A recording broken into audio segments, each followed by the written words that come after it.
1 in 3 cancer patients in Scotland don't begin to receive treatment within the government's target time. I'm going to repeat that for the First Minister's benefit. 1 in 3 cancer patients are not receiving treatment when they need it. And in one health board, NHS borders, fewer than half begin treatment within the 62-day target. For NHS Grampian, it's almost as bad. And behind these new and bleak statistics are real people. For them and their families, the SNP's culture of failure can be the difference between life and death. Does John Swinney accept that this is unacceptable? And what will he do to meet cancer treatment times? First Minister. President Officer, before I answer Mr Findlay's question, could I acknowledge the announcement that you made at the weekend, Presiding Officer, of your intention not to seek re-election to Parliament at the next election, express my appreciation to your leadership in Parliament as Presiding Officer.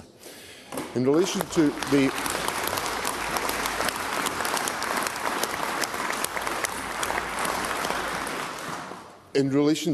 the issue on cancer waiting times, Mr Findlay raises a serious and important issue. And I want to begin by expressing my regret that the cancer waiting times are in all circumstances not being achieved around the country. The 31-day target, which is the target for once an assessment has been made that treatment is required, that target of 95% is very closely met. It's 94.1%, but the 62-day target is the performance is not acceptable. And what the government is doing is focusing on improving the activities and the investment that is made in individual boards to ensure that performance can be improved.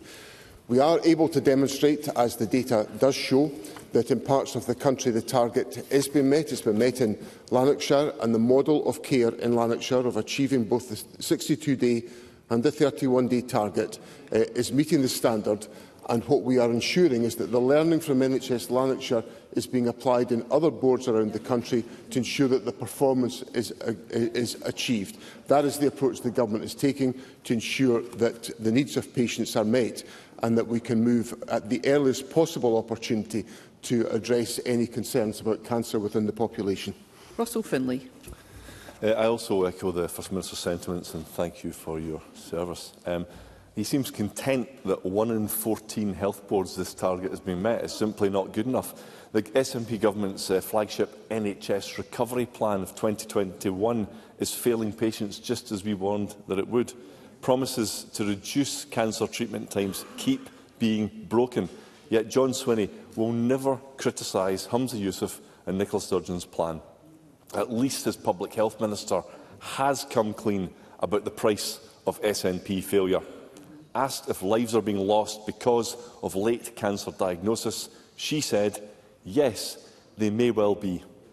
She said this in the same week that it was reported that the SNP are sitting on a £550 million underspend from last year.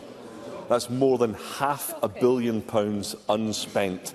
So will John Swinney increase cancer spending and use some of that unspent money to launch an emergency cancer fund? First Minister.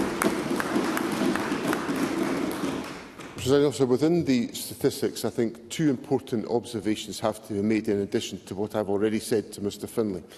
First of all, we are treating more patients with cancer on time within both standards compared to the same quarter 6 years ago, pre-pandemic, on both the 31-day standard and the 62-day standard. So our services are treating and interacting with more people than they were pre-COVID, which is a demonstration of the increases in capacity that we have in place.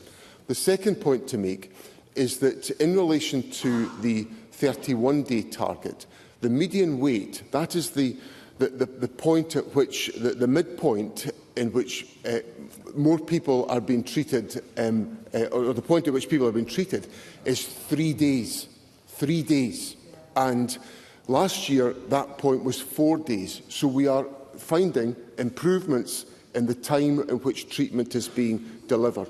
So I hope that gives Mr Findlay some confidence that the focus on improving capacity within the National Health Service to deal with cancer is at the heart of the Government's plans. Now, Mr Findlay referred to the underspend in the budget.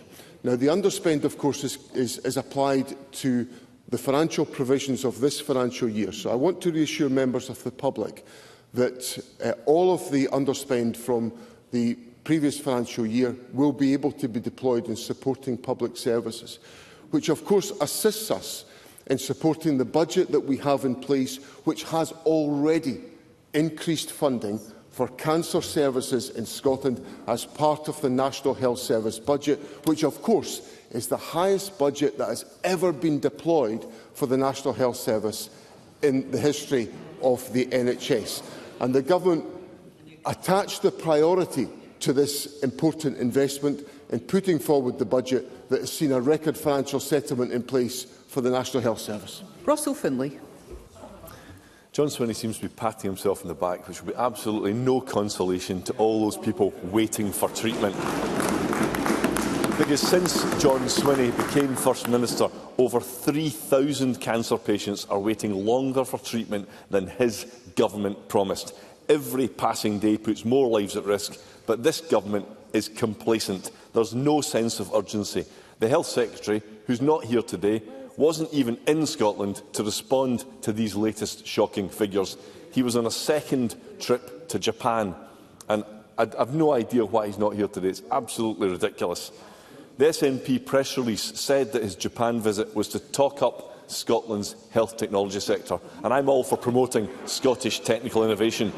But this analogue SNP government can't even deliver a basic app for Scottish NHS patients. So can John Swinney tell worried cancer patients and their families how they will be helped by a Health Secretary collecting more air miles? First Minister. President Officer, the Health Secretary is in Japan at the Osaka Expo, which is a partnership between the Scottish Government and the United Kingdom Government, which on 3 occasions this year Scotland has an opportunity to highlight some of the strengths within the Scottish economy. One of those strengths which the Health Secretary is promoting is the life sciences sector, which is a huge asset to Scotland, and the Health Secretary is in Japan at my request, with my approval, to ensure that Scotland's life sciences sector is able to be promoted to an international audience, given the significance of the life sciences sector to our university and research community in Scotland. Now, what I want to make clear to Mr Findlay is that the Government has put in place the investment provided for in the budget, which Mr Findlay didn't support, to ensure that we are able to support the delivery of healthcare services in Scotland with record funding available. We are concentrating. Mr Findlay asked me what steps could be taken to reassure patients. What I would say to patients is that the learning that has been developed in NHS Lanarkshire about improvements in the delivery of cancer services are being shared around the country. The rapid cancer diagnostic services, which are also in place in a variety of other health boards in the country, have seen significant reductions in waiting times as a consequence in different parts of the country, and all of these measures will be deployed to ensure that cancer care is delivered where people need it within our country. Russell Findlay. It's perhaps not surprising that Neil Gray was out of the country talking tech, because the previous SNP Health Secretary quit because of his own overseas tech difficulties. But where is Neil Gray's focus? There's a cancer care crisis, but he took taxpayer-funded limos to the pub and the football, and then he decided to go to Japan. And it says everything that John Swinney's happy to admit he sent him there. This is more than a couple of bad calls. It's a fundamental issue about his focus and professional judgment.